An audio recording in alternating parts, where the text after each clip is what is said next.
Hi,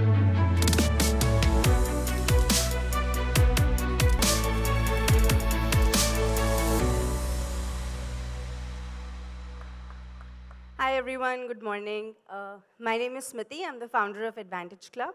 And today I'm going to talk about certain ways in which you can leverage technology to drive an amazing employee experience. So when we talk about employee experience, typically we think of many things in mind. And it's a very, very vague, very broad topic itself. If somebody says, okay, I want to work on improving my entire employee experience, how do you define that in just maybe 2 or 3 words? It doesn't matter what you do. What matters is what's the outcome of that entire set of initiatives which you have done. As long as all your initiatives eventually end up engaging employees, making them feel more fulfilled, and make work more meaningful for them in general, I think you're doing a good job in terms of driving a good employee experience.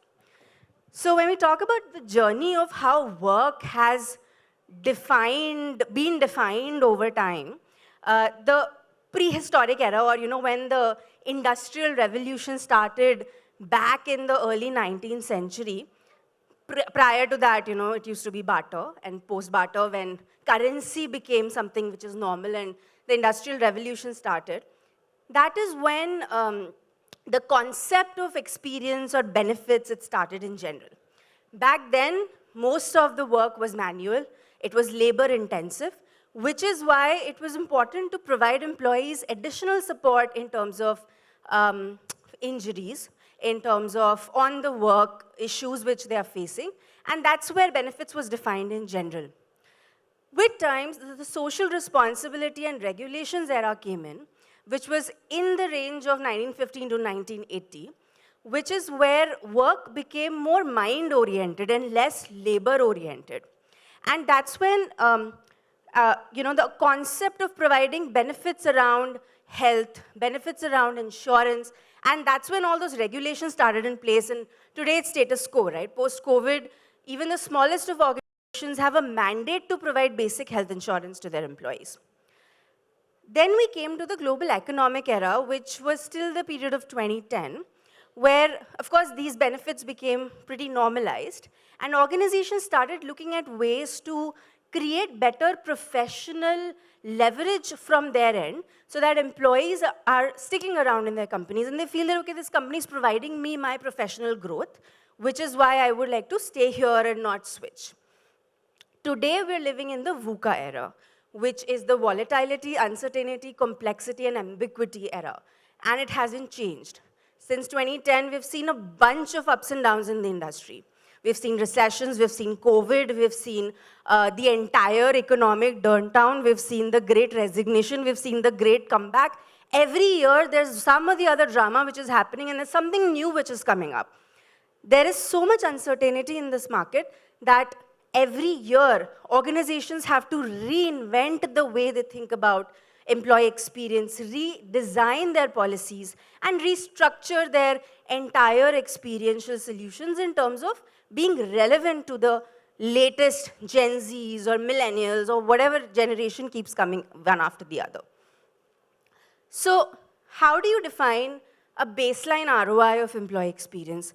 A good employee experience obviously adds to higher productivity, higher engagement, higher employee satisfaction scores, higher retention, and higher commitment in general. But there are a few hidden ROIs as well. If you're able to drive a good employee experience, you will also be able to see a better impact on your EVP. There will be a general tendency for people to join your organization versus others if they have competing offer letters because they just feel that your EVP is better.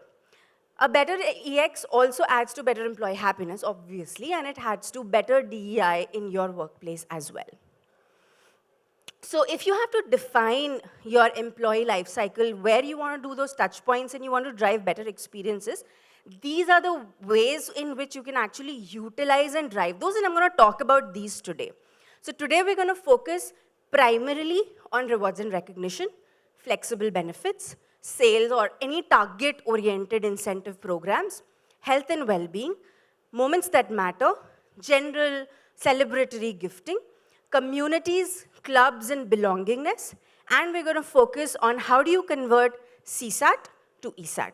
Basically, what we were talking about in the last panel, that if the customer is God, then what is the employee? So let's first talk about rewards and recognition. Rewards and recognition is basically, I'm not going to define it, everybody knows what reward and recognition is, but basically is the crux of driving a good employee experience. I was discussing with somebody in the speaker lounge, and there was a question that what is wrong with the Gen Z of the world today? How do you retain them? What do they want? They don't want salaries anymore.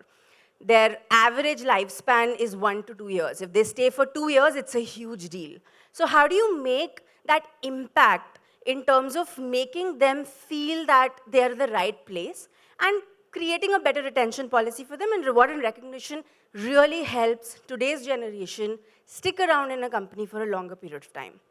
So to create a kick-ass R&R platform, how do you do that? The first and foremost thing is identifying and digitizing your policy itself. It's a very common question, how do I create a good R&R policy? It's a simple playbook which can be followed to create a very normalized R&R policy. The first step to that is identifying your budget itself. Identification of budget, if you don't know what's your budget, you can just use the golden thumb rule of 2% to 5% of an annual salary. For freshers or young people, tending more towards 5%. For obviously senior people, tending more towards 2%. So that's how you define your overall budget. You divide your budget across various departments or across various initiatives which you want to drive in the company. Once you've defined those aspects of your R&R policy, you define the type of rewards you're going to give to the employees. Whether you want to drive spot awards, you want to drive LSAs, you want to drive birthdays, celebratory, moments that matter, performance-related incentives, or do you want to drive certain exceptional awards for exceptional achievements? Once you've created those, it's very important to digitize it in today's era. Not just because most of us are virtual today, or there's a hybrid setup. That's a good reason. But also because everybody wants everything at the tip of their fingertips today. Everybody wants everything on their phones. So digitizing it not only makes it easy for your employees to access your recognition structures, it also makes it easier for you to actually track them, get the right analytics, and redesign and reinvent in this VUCA era. The second is, in terms of recognition, making recognition real time is very, very important. If I'm giving a reward to an employee 3 months after they've done something, which used to happen in the appraisal era, most of the times I've even forgotten that excitement of getting something done in that particular period of time. So rewards need to be instant, and they need to be real time to actually make an impact. To increase the impact, it's also important to socialize the aspect of the rewarding itself. If I award somebody and I say a good job, they like it. But if I tell them a good job in front of hundreds of people, they're going to love it. So creating a social aspect to it where there is a buzz created or there is an excitement created around people actually getting rewarded really drives the value of the reward home. And lastly, how do you use AI, machine learning, and all of these cool terms which are being used today everywhere in your reward policies? AI in rewards can be driven in 2 ways. One is while you are deciding to give the reward itself.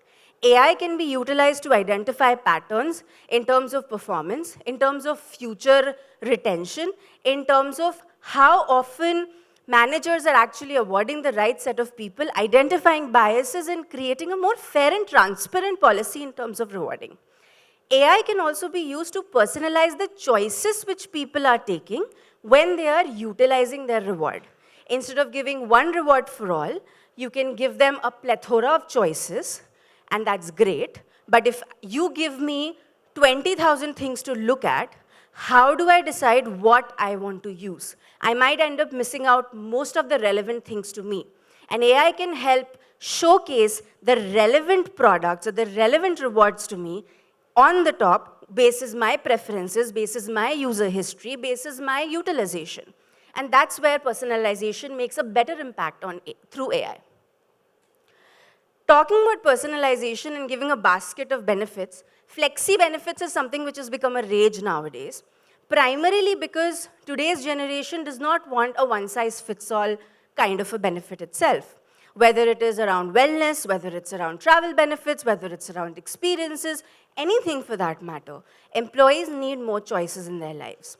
So utilizing, again, coming back from my previous topic, utilizing AI to customize better, giving employees a gift of choice where they can pick and choose their own benefits, and utilizing employee self-service portals to actually implement it becomes extremely important to drive next-gen UIs and next-gen experiences for employees. What also you can look at is utilizing technology to drive higher usage. We launch all these initiatives all the time, and half of the time, utilization becomes a very big problem. It starts off with a bang, it's exciting for 3 months, and then it slowly dies a very painful death. So it's really important to continue using technology to keep driving higher utilization, higher adoption, giving the right nudges, right reminders, automating it in the right manner to ensure that people do not forget about it. If you are having an app-based structure, can you create structures in which, basis your location, the app recommends you places to use it? If you're near a specific area, it should remind you. So all those places is where tech can play a very major role in driving higher adoption. There's also analytics, which becomes a very key factor when you are driving flexi benefits. It also helps you create a better basket of benefits in the future. If people in your organization have a rage for using gyms, then you should add more options in that kitty. If there is higher utilization on lab tests, or there's higher utilization on, say, pharmacy or wellness packages, then that is what should be inculcated more for your employees. So again, like I said earlier, reinventing and redesigning your programs basis usage analytics becomes very important. And lastly, and I cannot stress more upon this, integrating everything end-to-end is extremely important. Today, employees have a problem. They have 20 apps they need to access. Half of the time, they don't know what every app does. The other half of the time, they don't even know how many apps they have. So while communication is one challenge, using 20 logins on 20 platforms is a challenge. So if you can create a structure in which these platforms talk to each other, or they are integrated with each other, if every program has a way in which it picks up data from your HRIS automatically, it helps in giving you a direct single sign-on experience, it's linked with your CRM, it's linked with your attendance management systems, it's linked with everything. Employees can hop on, hop off platforms without even realizing they're doing that, thereby increasing adoption of the programs themselves. The third is incentive programs, and it's a topic which was not very, I think, talked about in the past 5-6 years or so, but I think in the past half a decade, this has become the talk of the town, where you do general R&R programs for the entire organization, but how do you define specialized reward programs or incentive programs for specialized teams? What works for an operations team does not work for the sales team, does not work for your finance team, does not work for your legal teams. So while you have general policies, it's also important to have specialized policies to drive business ROIs using incentive programs in the right manner, which are linked with R&R. Typically, business runs their own programs. HR runs their own programs. There's no way they usually marry each other both. So if there can be a structure in which you can create or link your core values with your incentive programs, it creates magic. When you're creating incentive programs for specialized teams where ROI-driven rewards are very common, it's again important to create a gamification structure where there is a live leaderboard. People are competing with each other. They are looking at how their peers are doing. If I'm doing sales, for example, I know what I'm supposed to achieve, but I am not reinforcing that in my brain every day. If there is a way in which I see all my contests, all my incentive programs running, I see how much I've achieved, directly picked from my CRM or ERP solutions, and I am constantly reminded every day that these are the rewards I'll get when I complete them, it creates another level of impact in terms of ROI. At the end of the day, the objective of these programs is to create ROI business for the entire organization. So identifying those and creating a gamification mechanism makes a large difference. Beyond that, the second piece of incentive management or calculations is automating the calculations themselves. We have, again, most of us have digitized R&R in some or the other way, but all your performance-related rewards are still manually calculated. It's very easy to automate them. It's very easy to digitize them in the right way. Again, like I said, marrying general rewards with specialized rewards for specialized teams. And lastly, in terms of the incentive processing itself, a lot of companies struggle with the fact that how do I move away from payroll, right? So it's not necessary that you need to move away from payroll.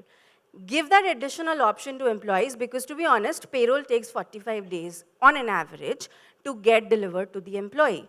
Give them an instant payout option where they can choose it on whatever benefits you're providing them, or they can opt for a payroll at a later period of time.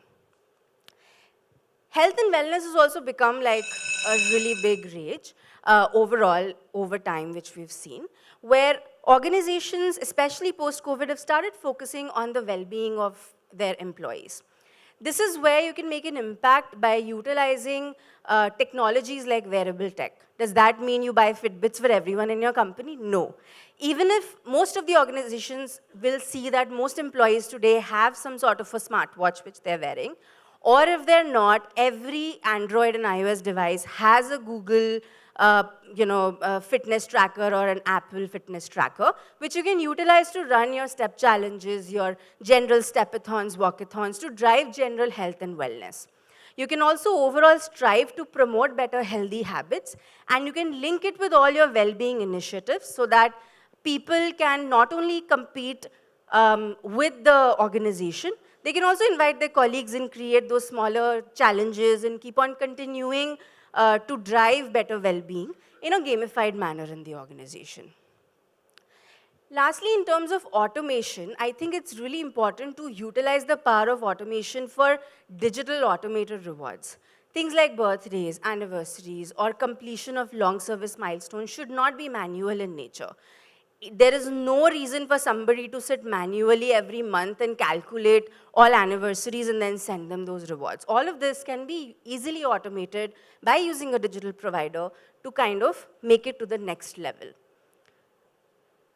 Eventually, I think overall beyond rewards, it's important for organizations to build communities.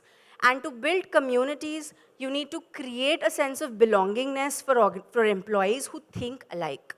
When I start being part of a group where I feel that I belong, it's hard for me to leave that company because I'm not just leaving the organization. I'm actually then leaving a group of friends which I've made in the company.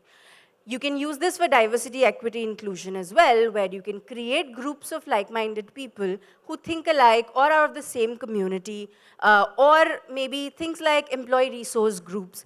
It just helps eventually in driving better experience for employees.